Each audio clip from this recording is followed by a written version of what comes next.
Thank you for the introduction, and I just want to say thanks to Ulf and Kimberly for having me. It's a pleasure to be here in front of such an elite group.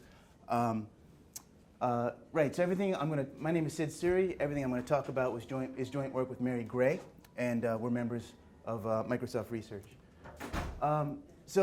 Many of you are new to me, so I'm assuming I'm new to many of you, so I thought I would just take one slide and introduce myself. I'm a senior researcher at Microsoft Research New York. My PhD is in computer science, and most of my previous work is on the topic of what can we learn about human behavior using crowdsourcing. So I've done a lot of behavioral experiments around honesty, around cooperation, around how network structure influences behavior. And these types of experiments are typically done in labs, but at Microsoft we don't have labs or students or undergraduates, so we use the internet, and that's been a big arm of my work since about 08, 09. And then a few years ago, about 2 or 3 years ago, Mary Gray, who's a researcher at Microsoft Research New England, she came up to me and she said, Sid, I know you've been working on crowdsourcing for the past few years. I've recently become interested in it. I'd like to do an ethnography on crowd workers. I said, Mary, that sounds awesome. She said, would you like to collaborate? I said, absolutely, let's do it. By the way, what's an ethnography? So here we are, a few years later. So this is what we're doing. Actually, before I go on, do I need to define crowdsourcing? Do I need to define mechanical Turk or any of these concepts to you guys, or are you guys good with all these? Yes, no, yes. I know it's 3 o'clock. Come on, guys. Yeah, we're good? We'll ask you. All right, good. All right, you'll ask. Good. And I know you're not shy about asking, so that's good. Okay, so Mary and I are in the middle of writing a book. It's called On Demand, Crowds, Platform Economies, and the Future of Work in Precarious Times. I expect it to be a New York Times bestseller. So the key questions that we are working on are the following. Who are the crowd workers? Why do they do crowd work? How has crowd work affected their lives? And what is the future of crowd work? And how does the future of crowd work affect jobs and labor in general? That's sort of one angle, one perspective on what we're doing. But the other perspective on what we're doing is we want to open up the black box of crowdsourcing. So here's what I mean by that. Typically on a crowdsourcing site, there's a requester, someone like me, who puts a task on a platform. And then the crowd is just, they're on the other side of the platform. They're on the other side of the API. I have no access to them. I don't know who they are. And they're just like a black box to me. They're just an anonymous string of numbers that come and do my work. So what we want to do is figure out what's in this black box. So here's how we do that. So Mary, what she does is she circumvents the platform. She circumvents the API. She meets these people face to face, gets in their living room, interviews them, has tea, coffee, dinner, whatever with them, meets their family. This is a terrifying thing for a computer scientist. I do not do that. So what I do instead is I take her findings and I figure out how can I measure her findings on a bigger scale. How can I poke a hole through this API, through this platform, and scale up what she finds? Because I'm too scared to go in anybody's living room. Okay, so you might ask, okay, that's cool, Sid. Why bother? There's a black box there. Why don't you just leave it alone? And I'm going to give you 3 answers to this question. The first answer is, if we want to learn how to build better crowdsourcing systems and improve the workflows and solve more complicated problems, we need to understand how the work gets done, how the workers are getting this work done. Secondly, as has been evidenced by the talks previously today, more and more behavioral experiments, yours, Ulf's, Norbert's, are moving to crowdsourcing sites. And we need to understand our subject pool and what they're doing when they're doing our tasks. Winter Mason and I published a how-to guide back in 2012 in BRM on this. Ulf's written so many papers on this, I can't put the years because it would fill up the whole slide. And the third answer I will give to this problem is the future of work, I'm going to argue, looks a little bit more like crowdsourcing and a little bit less like the regular jobs that everyone in this room holds. Here's what I mean. Companies like Topcoder, Innocentive, Upwork, they're growing at an astonishing rate. Moreover, you hear about these new sectors of the economy, the gig economy, the sharing economy, they're growing at an astonishing rate. So this is a new part of life, a new part of work. And so we need to understand what's going on and how these workers are working. Okay, so that's my motivation. Now let me go on to describe the platforms that Mary and I are working on, or studying. We're studying 4 platforms. The first one's called amara.org.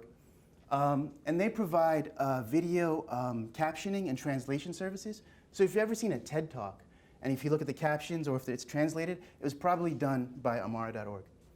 And it's a nonprofit crowdsourcing site. Secondly, we're studying Lead Genius. This used to be called MobileWorks. It's a crowdsourcing site, came out of Berkeley. And from their website, what they do is that they enable it, so if there's hard to find company information about key decision makers and contacts in new markets, they will help. So boiling that down, say I work for a company that's selling a product, and I want to sell my product to companies X, Y, and Z, but I need to figure out who in companies X, Y, and Z make the decisions about purchasing my product. They will help you find those people, those sales contacts. That's what they're good at. And finally, we also study Mechanical Turk and UHRS. I don't expect any of you to know what that is. UHRS stands for Universal Human Relevance System. There's a dirty little secret in tech companies. Pretty much every big tech company has their own internal crowdsourcing platform. Yahoo, Google, Microsoft, Facebook, they all have their own internal crowdsourcing platforms. Ours is called UHRS. And it's a lot like Mechanical Turk in that it focuses on microtasks. But today, just for the purposes of time, I'm going to focus on Mechanical Turk because I also know it's probably what most of you are familiar with. Okay, so what data have we gathered? We've gathered 22 months of field work, 22 months of Mary getting in people's living rooms. Over this time, she and her team, or our team, have conducted 190 interviews between 1 and 3 hours each. Mostly, so we've done about 50 in the United States, and the rest have been in India, and the United States work is ongoing. We've done about 1,500 surveys. And we actually have back-end data from 3 of these platforms. Mechanical Turk is very secretive about pretty much everything, so we don't have any data from them. But, and we also have a handful of behavioral experiments and what I call systems-level measurements that I'm going to talk about in this talk, but that have thousands of respondents each. So, yeah. Okay. So that was the introduction. Now, my talk is kind of in 2 halves, so I'll move on to the first half, which is about the collaboration networks that are in the crowd. Okay, so this work was done, joint work with Mary, and Deepti and Shoaib were also helping us get some interviews done in India. And this is going to appear in a computer science conference in a couple months. Okay, so what is the research question? The research question is very simple. Do crowd workers collaborate with each other? If so, how do they collaborate? And what do they collaborate on? And I'm going to actually, this is the answer to our question. I'm going to give it away right now. So we find out that workers collaborate in 3 main ways. They collaborate to manage the administrative overhead in doing crowd work, things like signing up for the crowdsourcing system, which crowdsourcing systems are reputable, getting paid. They collaborate to share information about lucrative tasks and reputable requesters, so which tasks pay well, which requesters actually deliver on their promises. And they actually, and third, they collaborate to do the work itself. They swap tasks with each other, and they sometimes help each other out. But taking a broader view of these results, actually before I do that, I'm going to walk you through our evidence for all of these. And in both cases, we're going to have ethnographic evidence and slightly larger scale evidence from surveys or other measurement techniques. But taking a larger view on these 3 phenomena, what we see is that they're collaborating in a social way. Their collaboration is a social process, and they're using it to fulfill technical needs left open by the crowdsourcing platform. Okay, so now I'm going to, I'll just give you one, before I go to our evidence, I'll just give you one slide of related work. A lot of the related work, what they do is, so like Turkit, for example. So what Greg Little did to show how Turkit worked was he's a right-handed guy. He took his left hand and he wrote some text. And he had workers say like, hey, can you recognize the handwriting that I wrote? And it was really sloppy because he's, like I said, he's right-handed. And they had an iterative kind of workflow. So I would take it, I give my best guess, I give it to Mark, he takes his best guess, he gives it, and the workers would just iterate that way. And this was also done by Embody et al. For translation.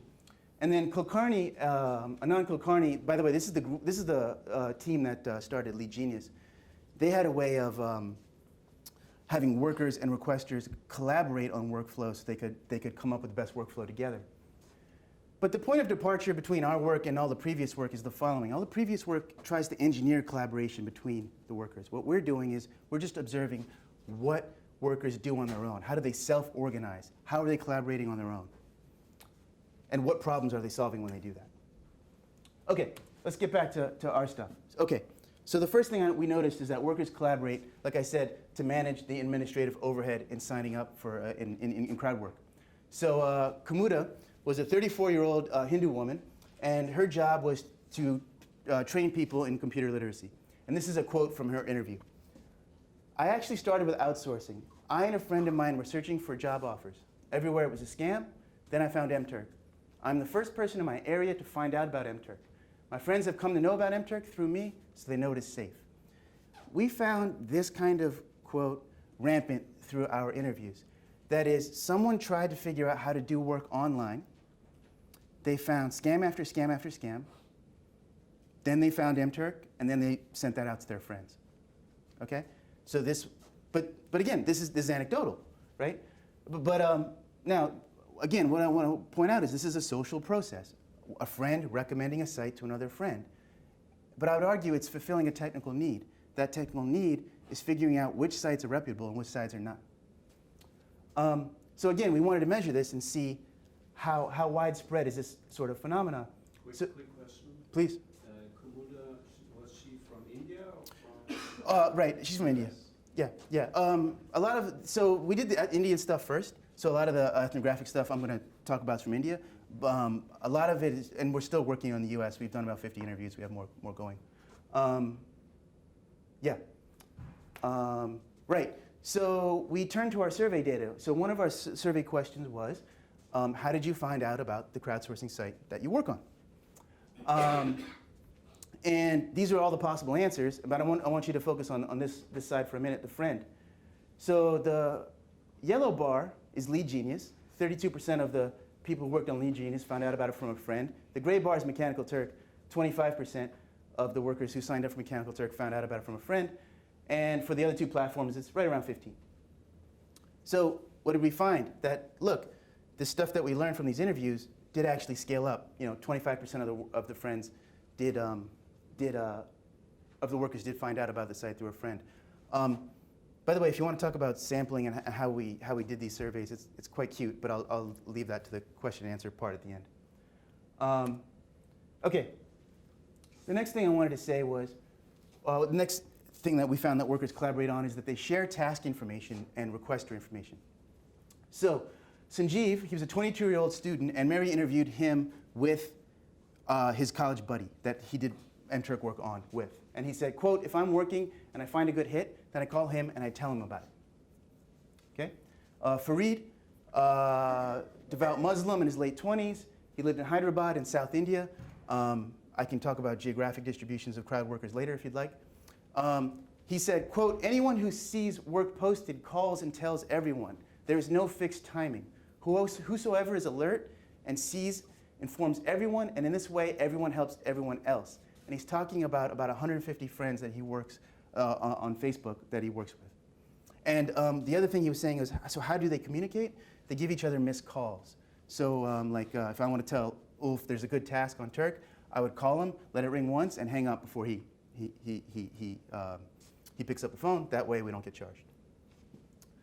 Akbar, he's a 19-year-old cricket fan, and he's an Android phone enthusiast. And the context for this quote, he was talking about meeting his friends at the local mosque. He said, "We keep discussing about MTurk for 5 to 10 minutes. Quote, I worked on this, he worked on that.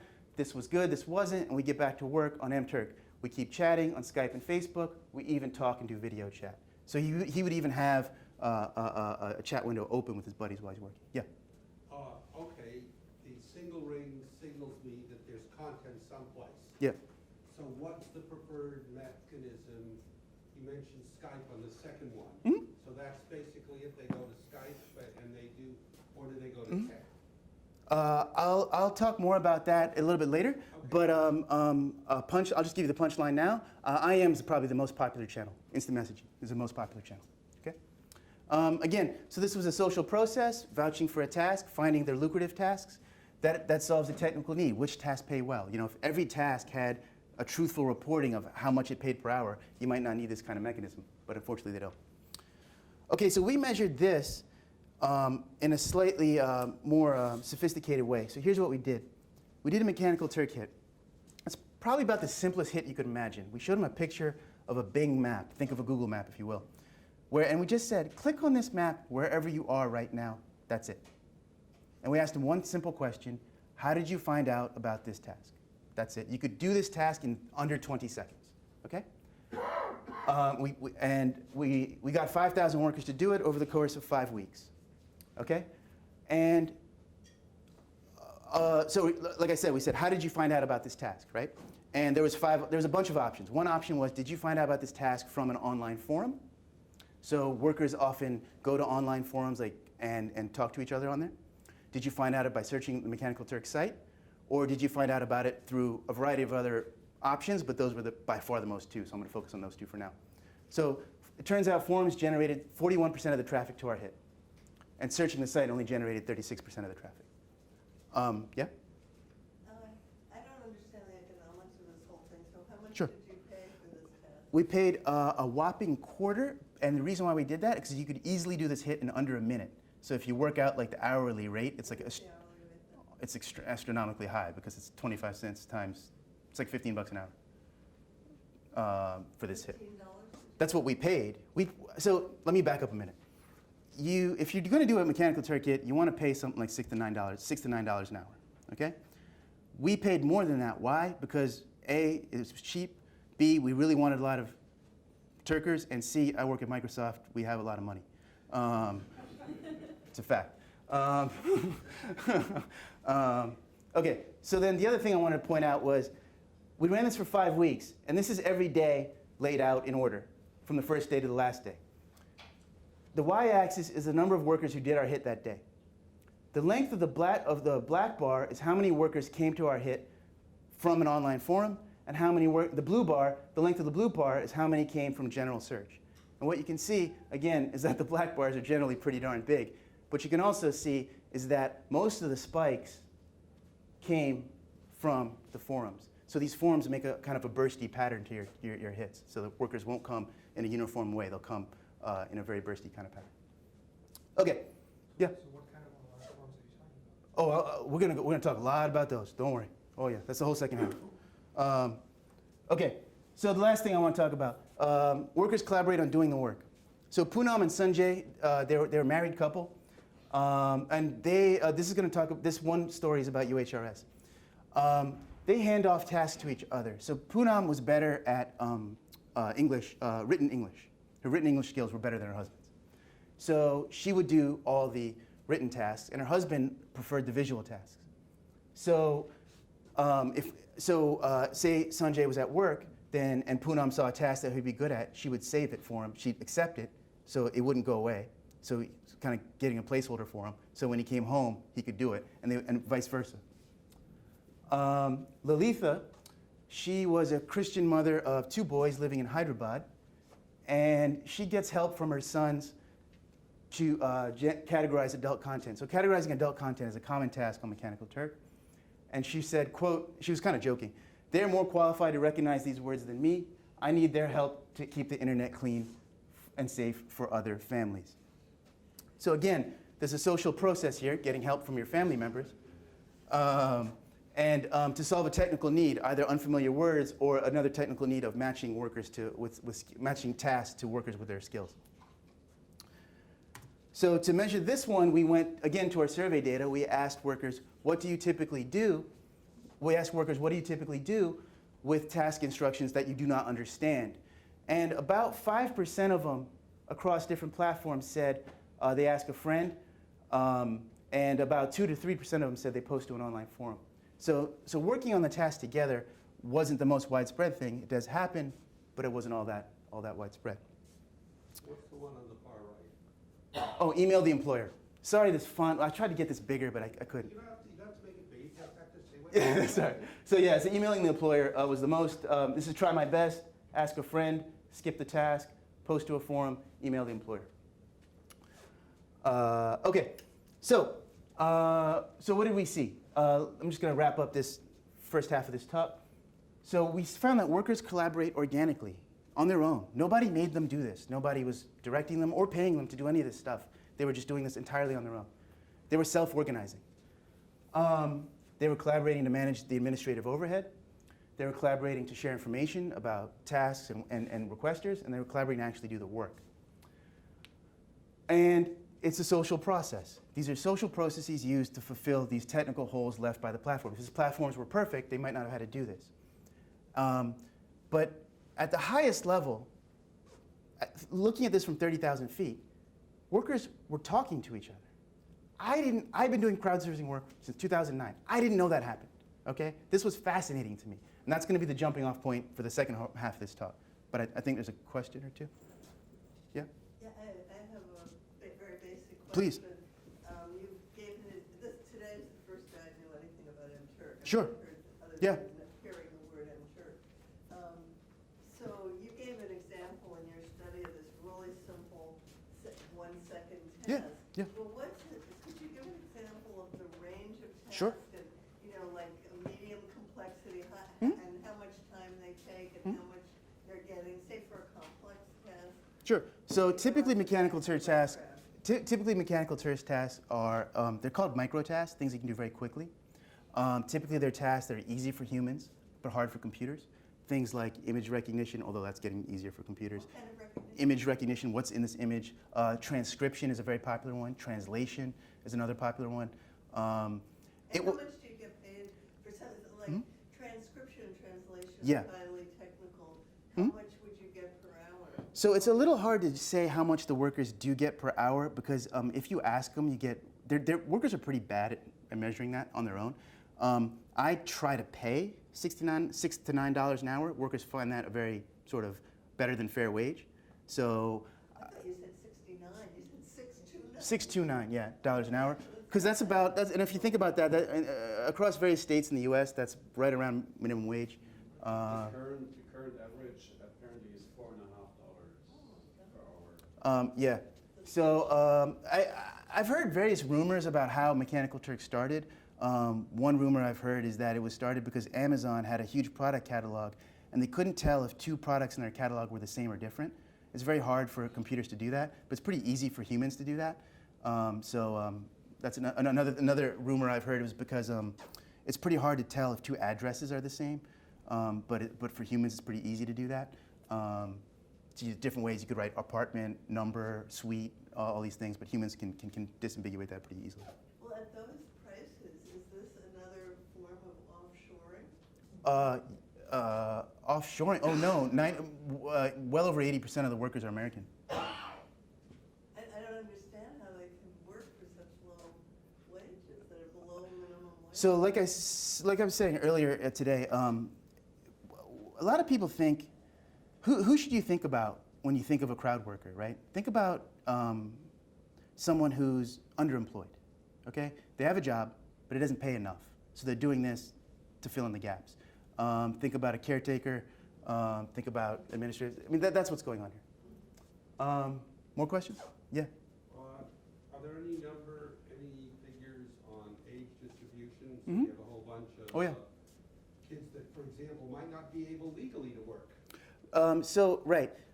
It's part of the terms of service. I know nobody reads those damn things. I me neither. That you have to be over 18. If you, I'm aware of that. so Outside of that, is there any?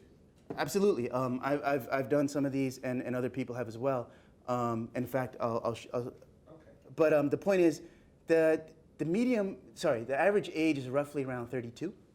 It skews young, so you're really getting more of the mass is around 25 to 35 kind of thing. There's not that many other 40, 50-year-olds, that kind of thing. And by the way, the paper I pointed to, Mason and Suri, and other papers have done this too.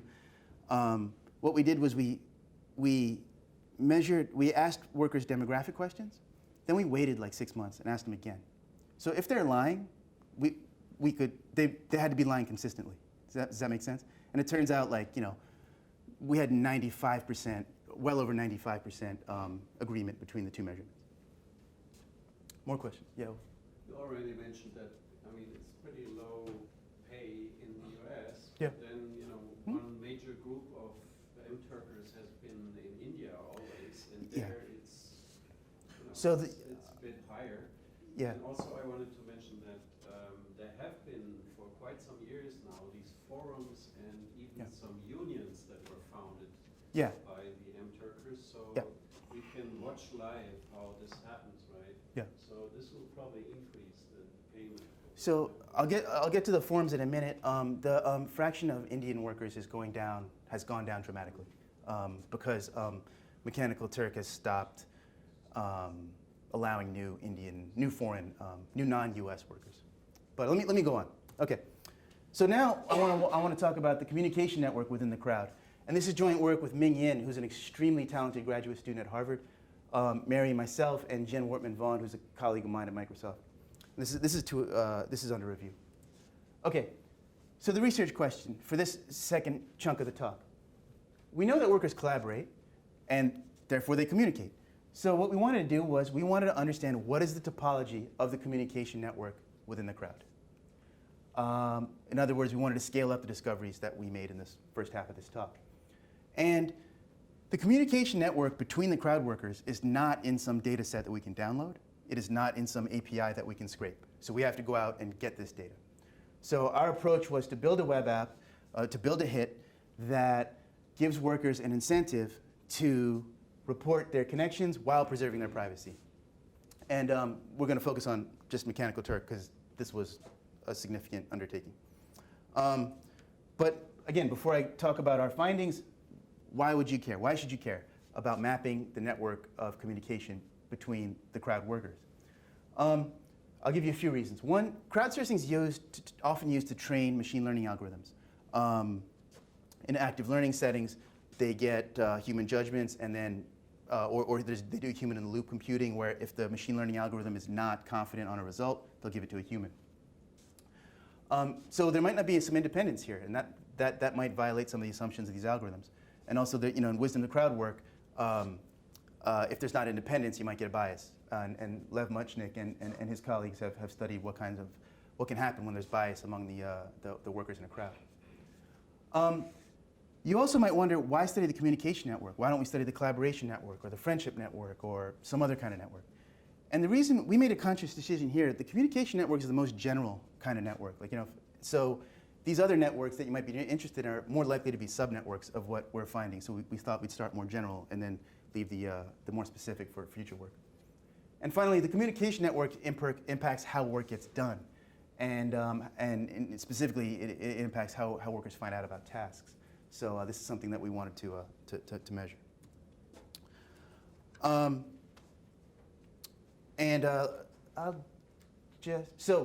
One of the things that we're going to find here is that the forums that I mentioned earlier are going to be really, really important. And Martin et al. And Kate Sikowski and Christy Milland have done some really nice studies on what these forums are for. And what they found is that workers communicate, they share hits with these forums, but also they use them for social support. They chat with their buddies, they chat with their friends, etc. It's like the office water cooler, that's what I'm trying to say. Okay, so let me go on now and describe the web app we built to measure this communication network. It's going to be a 5-step process. All the steps are pretty short, 1 slide each. So step 1, every worker had to create a nickname. And so this was very simple. Why? It's so that we could preserve the workers' privacy and so that workers could identify each other. Okay? That's simple. Okay, so Ulf might create a nickname, I might create a nickname, and now and then what's going to happen, and I'll talk about this more, is we'll swap nicknames, and that'll be evidence that we communicated. Okay? So step 1, just create a nickname. It's that simple. Step 2, we asked 9 demographic questions. I just want to focus on 2 real quick. Which country do you live in? That's going to come up. And the last one, which MTurk forums do you typically use? That's going to come up. And there's a question about age. We asked that one as well. And the other thing I want to point out about this slide is for each of these questions, we gave them 3 privacy settings. The first setting was, I'm comfortable sharing this information with all the other Turkers that do this hit. The second setting was, I'm comfortable sharing this only with the workers who are connected to me. That is to say, only with the workers I give my nickname to. So sharing your nickname was also a way to manage your privacy. And the third one was, I'm not comfortable sharing this at all. Okay? Third, we gave them 2 quick questions about their Mechanical Turk experience. First, why did you start Turking? And second, what motivates you to keep Turking? Now, where did these questions come from? Here's what we did. We did a pilot study, and we asked, what do you most want to know about the other workers?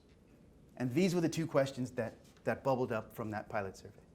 So these are going to give incentive for workers to explore the network once they build it and to swap nicknames with their friends so they can find out what their answers were to these questions. Okay, step 4, we said to the workers, swap nicknames. And we said, swap nicknames using any method you want. If you want to call your buddy on the phone and give him your nickname, do that. If you want to send him an email, do that. If you want to IM him, do that. If you want to Skype him, do whatever. Just swap nicknames with the people that you regularly communicate with. Okay, and now we get to the network. So this is step 5. So if you've done the first 4 steps, you would be added as an isolated node with no edges, a lonely little isolated node, circled in yellow, marked U. Okay? And then what would happen is, so now, say you're this isolated node, what would happen if you clicked on one of these nodes that you're not connected to? You would not be able to see their nickname, okay?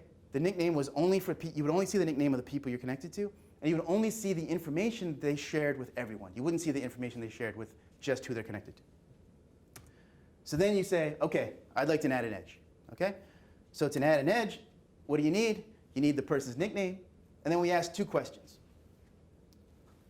The first question was, how do you usually talk to this worker? Do you usually talk to him on a forum, in person, by phone, by email, IM, etc.?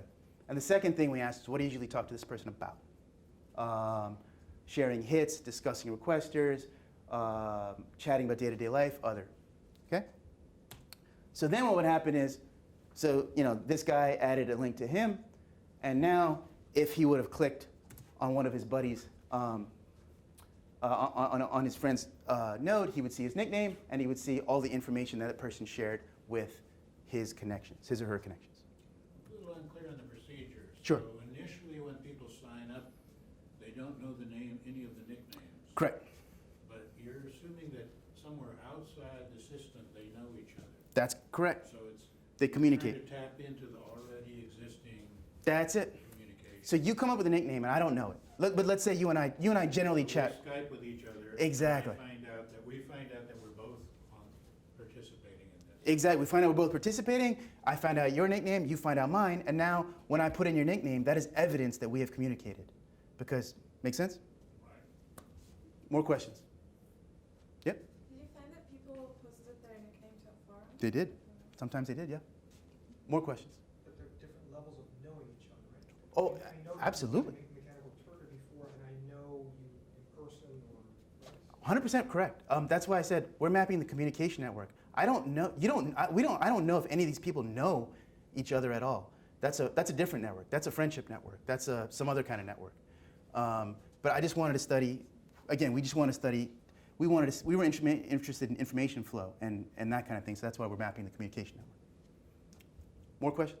But I mean, just, if people didn't know each other, then nothing would happen in your study, Yeah, right? right.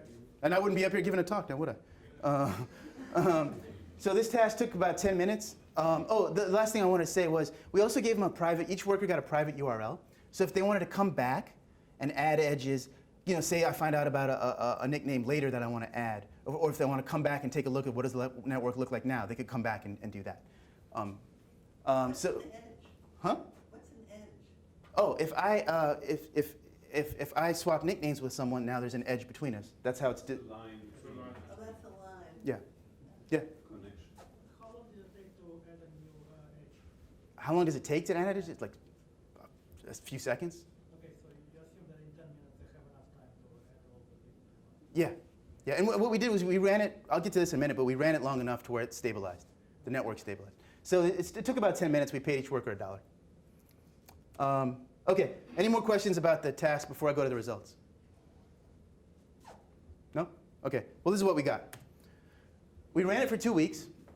We had 10,000 respondents, and there was a paper that Ulf mentioned earlier today that said the number of active workers in Mechanical Turk is about 7,300, and we got about 10,000, so matches up. These 10,000 respondents, they added 5,000 edges. So 1,300 workers had at least one edge incident on them. Okay? And that's what I'm showing here. So this is everyone who did our hit. And this adds up to about 1,300 people that have at least one edge between them. Okay? So roughly speaking, 13% have an edge incident on them, and 87% are isolated nodes that did not have an edge incident on them. Okay? So what I say is that there's a network within this crowd. There's a crowd, and there's a network inside of it. Yeah. I'll get to that. Yeah. But you got your $1 whether or not you added any edges? I'm sorry? You were paid the $1 whether Correct. or not you added any edges. So you're absolutely correct. And here's, I did this on purpose. If I would have said, I'm not questioning, I just wanted to know. That's correct. what the thing was. Yeah. I'm Yeah. not asking you to defend No, but I want to, I just want to understand. no, I understand that. But what I'm saying is that was a very conscious decision. The reason is, if I would have said, I'll give you whatever, 10 cents per edge, then workers would have just added edges to any Tom, Dick, and Harry, and just to get as much money as they can, and I would have gotten garbage. So I did this very much on purpose, that I said, I'm going to give you $1, which is, was a decent wage for this, and I'm going to provide you value back. So if you add edges to the people you actually know, you're going to learn about them, and you're going to learn about things that you actually want to know. So that was the incentive scheme. Yeah. Is it possible that the first workers, they realize, oh, this is about social networks, and they allure their friends? Because it's an interesting, Of course. interesting hit. Yeah, but even by swapping nicknames, but like if you haven't done the hit and I give you my nickname, you can be like, what the hell are you talking about? Say, oh, this cool hit I just did, and then you're gonna go do it. So of course that's how it works. But then, are you overestimating the degree to which people are connected? Rather underestimating. I'll let you guys duke it out. Well, let me go on. So, yeah, should I pause for the photo? Okay, so this is the, I'm just zooming in now on the group, on the set of workers that have at least one edge incident on them. Like I said, there was 1,300 of them. Among the connected workers, the average degree was about 7.6. The median degree was 2, and the maximum degree is 321. There was a question about, is there a giant component? There was a giant component of roughly 1,000 workers. It's about 71% of the connected workers. So there was about 50 components overall. What's a degree? Degree is the number of links you have. Okay, now, if I was looking at this, I would say, hey, it looks like there's kind of like a cluster of workers here, and like maybe a cluster over here, maybe some more up here. Yeah, it looks like it came from SurveyMonkey. Yeah, like what's up with that? Like what? So now I'm going to go into those forums I talked about in a minute. Now, so there's a few major forums. So one of them is Reddit. It's called Hits Worth Turking For, and there's about 30,000 users. And it's a subreddit. So what it is, it's just a list of workers posting lucrative hits. Okay. Then these next 3 forums, MTurk Grind, Turker Nation, MTurk Forum, are public forums. They're free to sign up for. Workers talk about who's a reputable requester, which the lucrative tasks are. They have thousands, if not tens of thousands users. They have hundreds of thousands, if not more, posts. Cloud Me Baby is kind of defunct. I'm not going to talk about it. Less than 1% of the workers said using it. And they also use Facebook groups, but that's closed. So I don't know how many users there are and how many posts there are in the Facebook groups that talk about Mechanical Turk work. Okay, now, so what I did here is I colored that same figure I showed you guys earlier. For each forum, I colored a node if they reported using that forum. And if 2 edges are connected and they both use that forum, I colored the edge between those nodes. Make sense? So now, all these clusters at the top, these were workers who use Reddit. These are workers who use MTurk Grind. Those are workers who use Turker Nation. This is workers who use Facebook. And there's a couple small clusters, it's kind of hard to see, that use MTurk Forum. Yeah?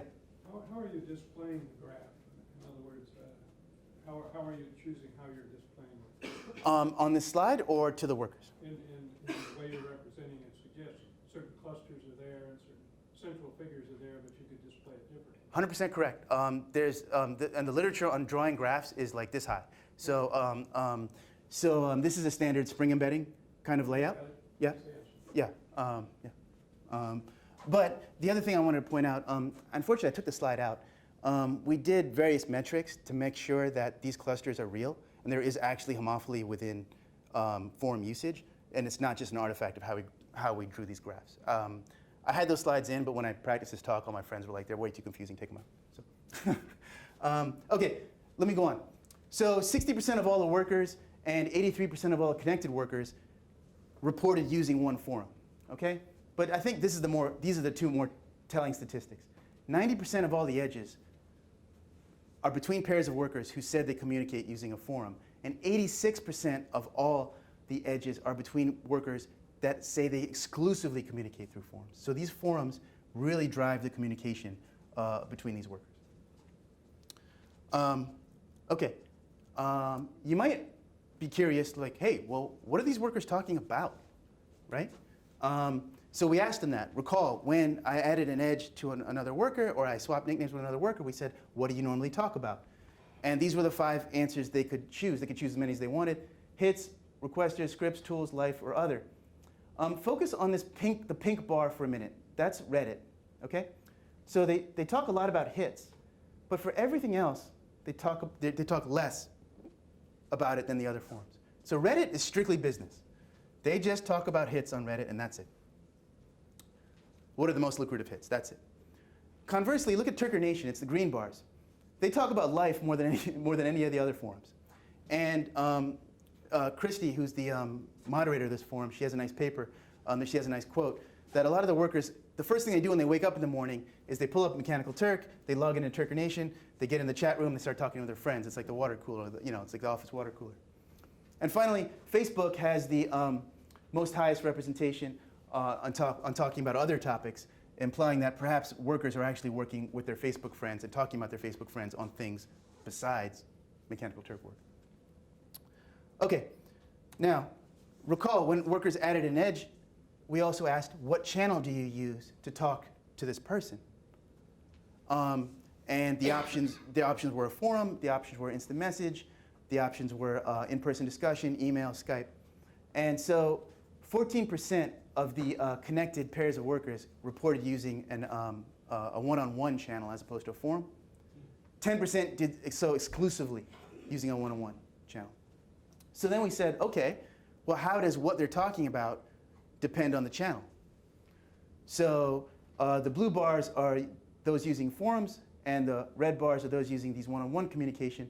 You can see that the blue bars, workers predominantly talk about hits, but for the red bars, the one-on-one channels, they're talking about life and other things. So workers were more sort of free to talk about other topics using one-on-one private channels as opposed to the public forum channels. Okay, and this is going to be the last plot I'll show. You might ask, what's the point of these forums? Do they help? Do they confer any kind of benefit? Okay, so here's what we did. We laid out the workers in terms of the first worker in order of when they did our hit, from first to last. So these are the first workers to do our hit, and these are the last workers to do our hit. Okay, and each bar represents 200 workers. Okay. So these are the first 200 workers, second 200, third 200. And the y-axis is the fraction of workers who did our hit that were connected. Okay, they had at least one edge incident on them. Okay, so what do you see? Of the first 200 workers, about 29% of them were connected. They had an edge. The baseline rate of being connected, recall, was 13%. The second group of 200 had 26%. The third group of 200, again, 26%. Baseline rate was 13. So the workers who did our hit earlier were more likely to be connected. So if you're part of one of these forums, if you're part of this network, you're more likely to find out about hits sooner than workers who are not connected. As you can see, as the days wore on, we got fewer and fewer connected workers during our hit. So there is an informational benefit to being connected. That is, you find out about hits sooner. Okay, any questions about the second part? Yeah. I'm not sure which part this came from, but you mentioned several times the idea of communicating about reliability of the people giving the tasks. Yeah. And I was just wondering, how do you get paid? Are you talking about whether they really pay, and what's the mechanism, the mechanical aspect of payment? Is it PayPal or? Oh no, so it's quite simple. So the worker does the job, the requester looks at his work, and they can say, yeah, I accept it, in which case they get paid. The payment rate was predetermined. or the requester says reject, in which case the worker does not get paid. Oh, so people who bogusly reject would be the unreliable ones? Exactly. And do the I'll call them employers for the moment, do they like put money in some kind of kitty? So Yeah. that the money is there? Mhm. They That's have right. an account That's right. where they've prepaid it? That's right. Yep. More questions? Okay, I'll just last 3 slides. So what's the conclusion of the sort of second half of this talk? Workers talk. I didn't know that. About 13% of them do, in fact. The communication is driven primarily by the forum usage. And this is a quote from Zukowski and Milan's paper. Quote, "If I had not found Turker Nation, I would not have made as much money for sure. And the fun we have when things are slow, priceless." The reason why I put this, I really like this quote because there's a lot going on. They're saying that being part of this forum earns them money. It's actually economically valuable to them, but also that it's socially valuable to them. That it's just fun and it makes this lonely thing more interesting. We found that being part of the network conferred an informational advantage. Now there might be an unintended consequence here. That is, the connected workers might get all the lucrative tasks before the unconnected ones. They might sort of starve out or crowd out the unconnected workers. Workers aren't independent. They're more likely to recruit their friends and their contacts. This might have implications for machine learning algorithms, experimental design, wisdom of crowds, et cetera. We don't know that they share answers, by the way. We just know that they talk about tasks. So now let me just broaden out a little bit and talk about the conclusions of the sort of 2 studies together. Think about crowdsourcing for a minute. Put yourself in the shoes of a worker, okay? It's this it's like a moonscape where you work. Crowdsourcing takes away everything from what we would consider a job, and it leaves only the task and the pay. That's it. There are no bosses, there's no benefits, there's no promotions, there's no people to have lunch with, there's no after-work drinks, there's none of that stuff that we all consider part of our jobs. It's just work and pay. So what these workers are doing is they're building collaboration and communication back in to this system, and they're doing it at their own expense, using their own resources. So there's 2 possible reasons for this. One is that this is actually economically valuable to them, that they're earning more money by doing this. But the other is that it's just like intrinsically valuable, and it provides like a social motivation. And it's probably both. But the point is, how can we build systems that have this kind of collaboration, communication built in? If we can enhance it and take advantage of it, maybe we can do more complicated tasks. Maybe we can get the workers to self-organize in more interesting ways and solve bigger problems. So I guess the 1-sentence conclusion I'd like to leave you with, though, is in crowdsourcing, sometimes you sample an independent individual. And sometimes you sample an individual who's actually embedded in a network. So crowdsourcing is less like this, sampling like homogeneous independent individuals, and more like sampling from that. And I'll stop there.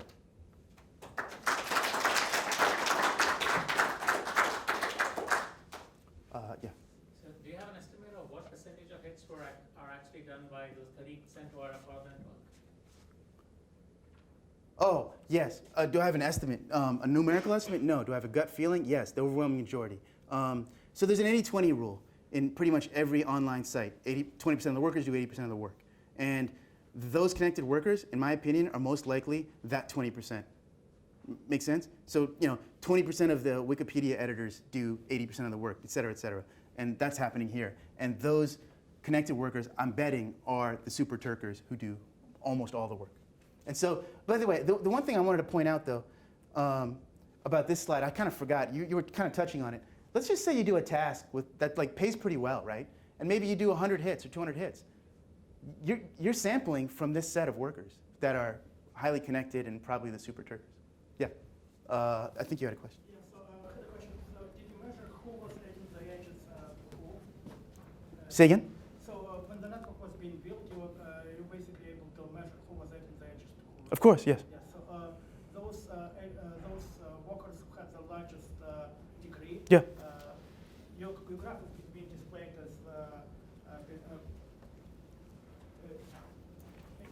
graph is a non-directed graph in the way you display it. Yes. So where the ones with the largest degree are the ones that people edit the most? Oh, I see.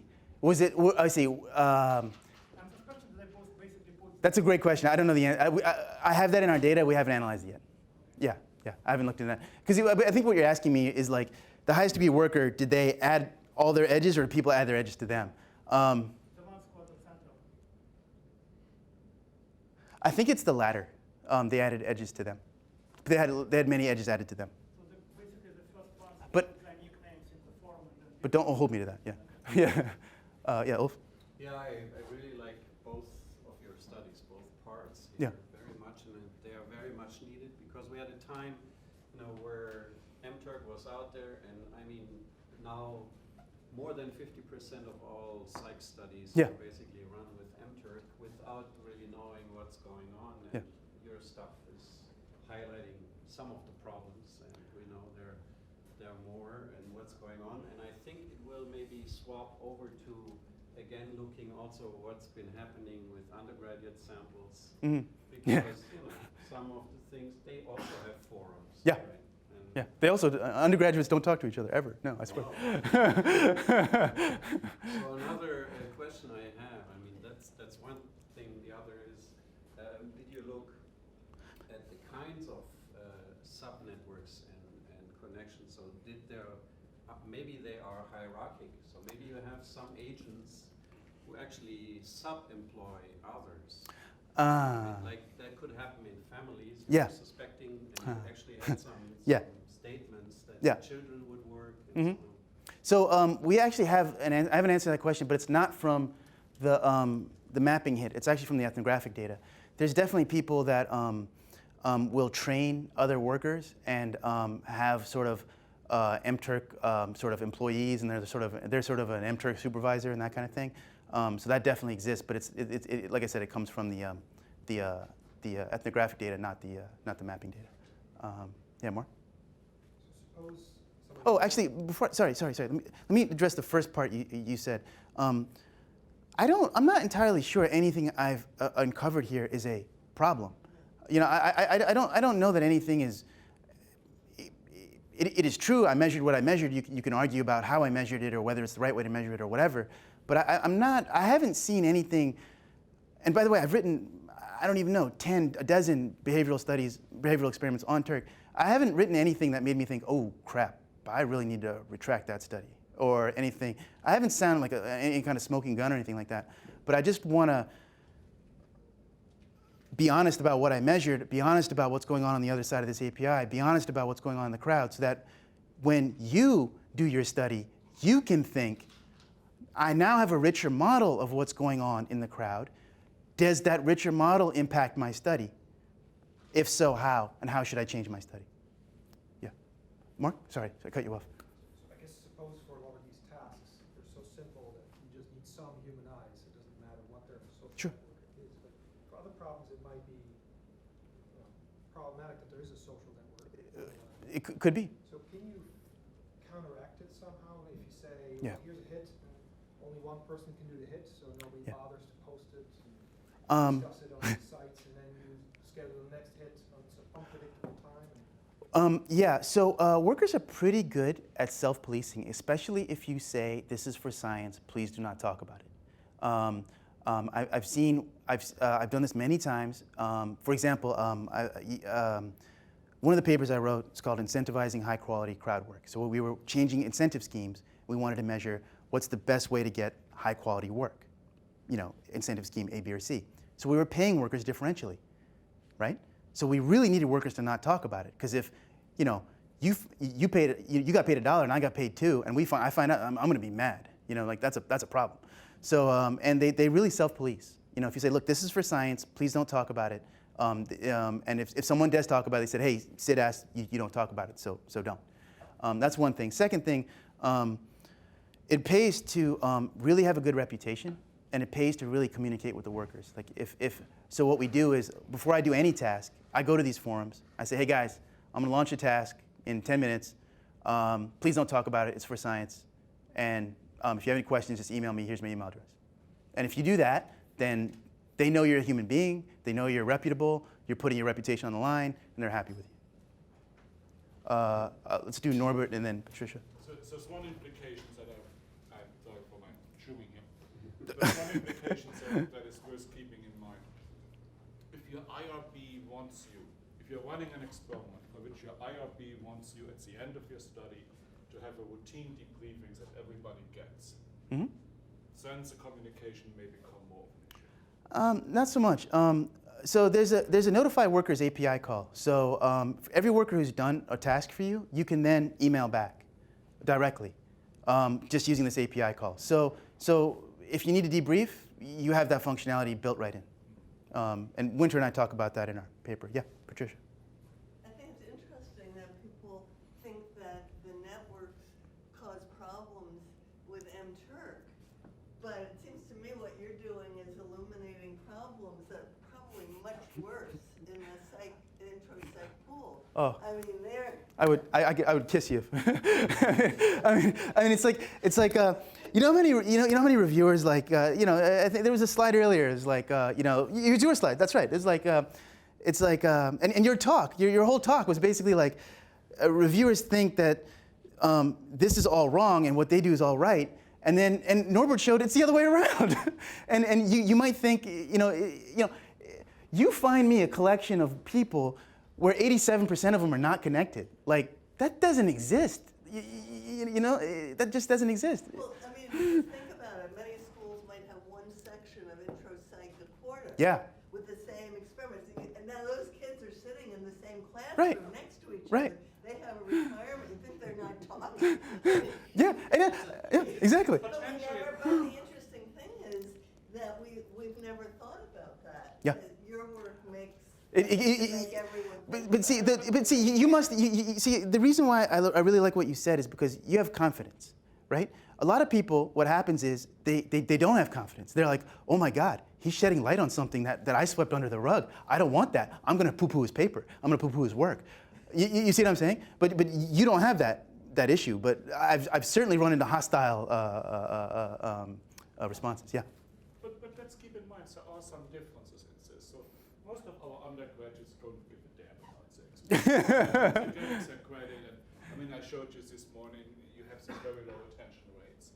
For the MTurkers, they're actually wanting to earn a buck, and so they have more incentive to exchange information about the task, to tell one another how you quickly can do it and get through that thing, and so on, which our subjects in the undergraduate school don't have. Yep. So in that sense, it's more likely that they talk about that task than it is that the kids in the next lecture sit next to one another and say, oh, I was in that experiment. That's probably a way experiment with that happens. Well, I have to respond to that because I know what happens, which is they do talk. They will say, you can get an hour's credit for this experiment and it takes 5 minutes.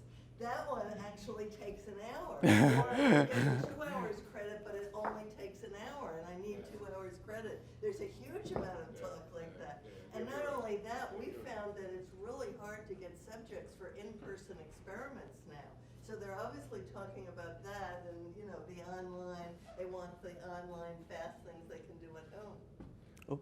So I think that's a good time to bring up, like a third option, because those of us who have been doing the internet-based research for a long time, mid-90s, there was no MTurk, right? And you can get samples online where people have a really hard time finding ways to talk to each other, right? So if you think of recruiting participants in other places online, you would avoid all the problems, of the undergraduate samples and the MTurk samples. And what I recommend generally, if you have the resources, you could recruit participants from various sources. Yeah. Have some offline undergraduates, have the same web-based task in the laboratory, and go to MTurk, but also recruit elsewhere, and then you can do comparisons. Sure. Yeah. More questions? Okay, I think I'll stop there. Thank you. Thank you.